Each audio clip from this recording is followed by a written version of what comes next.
Welcome once again to BeerNative. My name's Steve Jagger. This is another BeerNative beer review.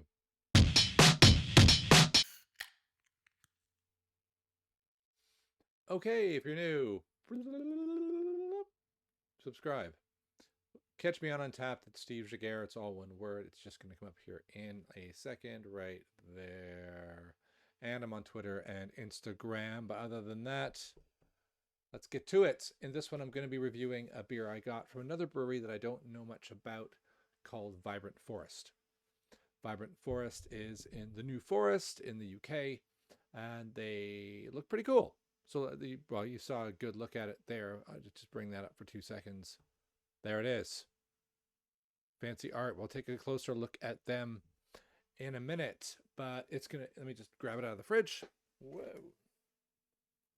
Fully stocked. Always stocked.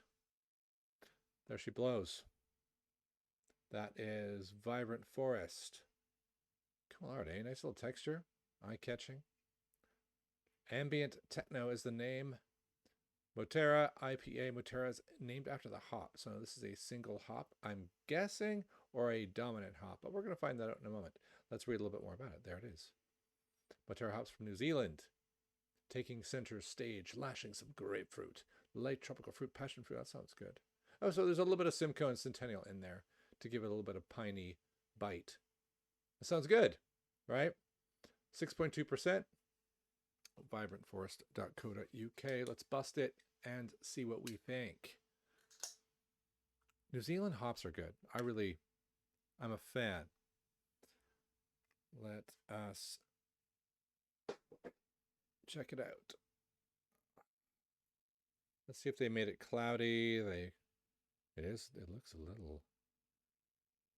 like a action-packed head.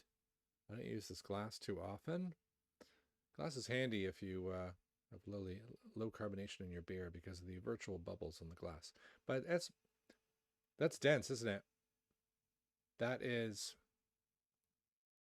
let's say, hazy. Didn't check to see if there was anything about the malt.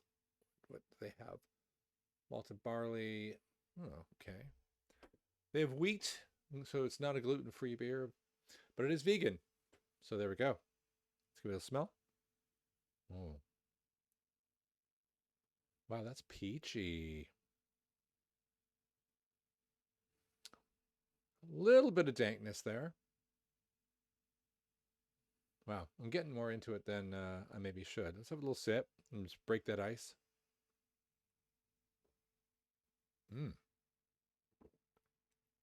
Holy moly, they weren't kidding. What did they say? Let's take a look at it. Let's jump over here. So, Ambient Techno, 6.2%. There's a great shot of the can. That's beautiful. But that's a little small. I don't know what you're watching this on, so let's boost that so we can see. So, bitey citrus. They weren't kidding around. Like it is definitely tropical. There's yes, obvious passion fruit, but in terms of grapefruit, it is a punch. Like, I don't know what if it has an IBU, it's high. It's extremely bitter. If you like real, I don't know, it's taking the lining off my mouth and esophagus. Round 2 though should ease that, but I like bitter. So yeah, that is punchy. Holy moly. I know there's a bit of a trend recently where some of the stats on beer, they're actually putting like details about how many grams of this hop went into this batch. And that's pretty cool, right? I would love to see something like that become standard where, well, in people really craft-centric, content-centric beers, where that becomes a thing. Because that's kind of better than IBU. Is it?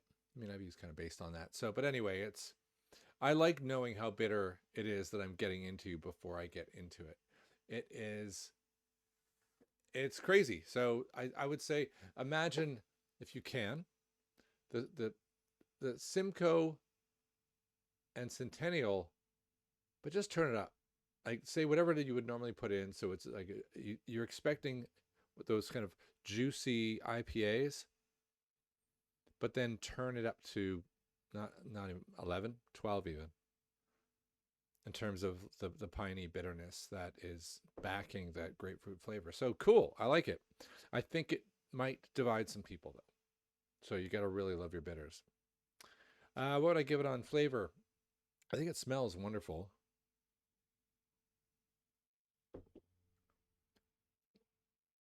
But it is a little bit like it's going, hey, look over there, and then kicking you in the nuts with the bitter.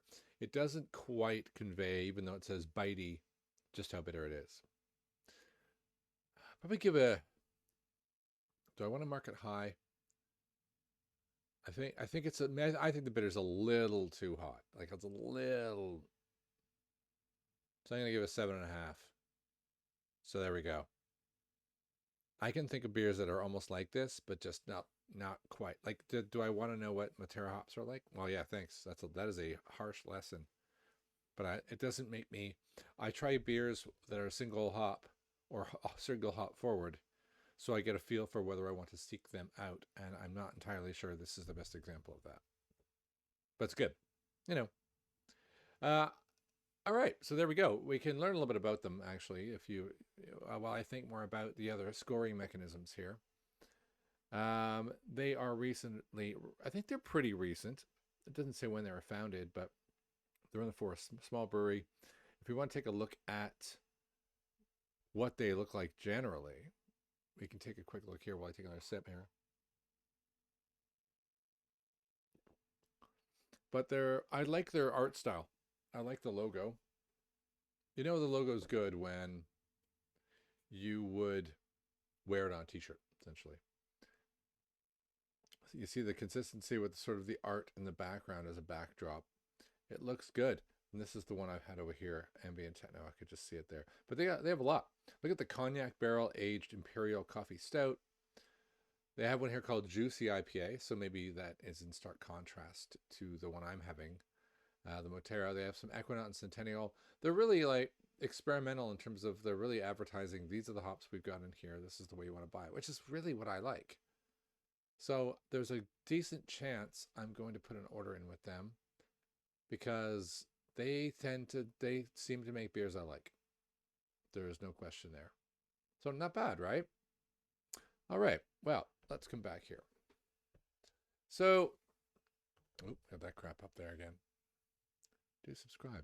I got a false alarm on the subscribe button. It'll go away. So it's good. I like the art. I'm going to give it a probably I think a 5 on the art. I mean, I just think it's great.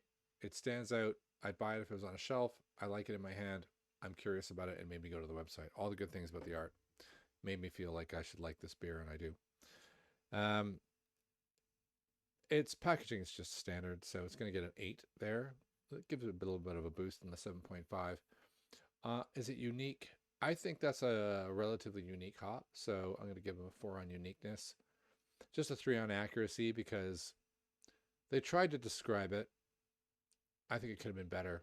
So standard. So it's going to be an 8, 7, and a 7.5, which is going to give them a 22.5 out of 30. So when I whack this into Untapped, it's going to have the upper 3s. So that's not too bad though, right? I should review more beers that I don't like, but who buys beer they don't like? The only time that I think I get beers I don't like is via subscription.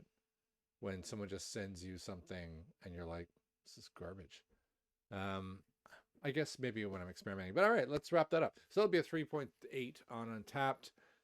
It's a good beer though. So check them out. Vibrant Forest Ambient Techno. A hazy and very bitter IPA if that's your joint. My name's Steve Giguere. This is BeerNative. Thanks for watching and keep drinking great beer.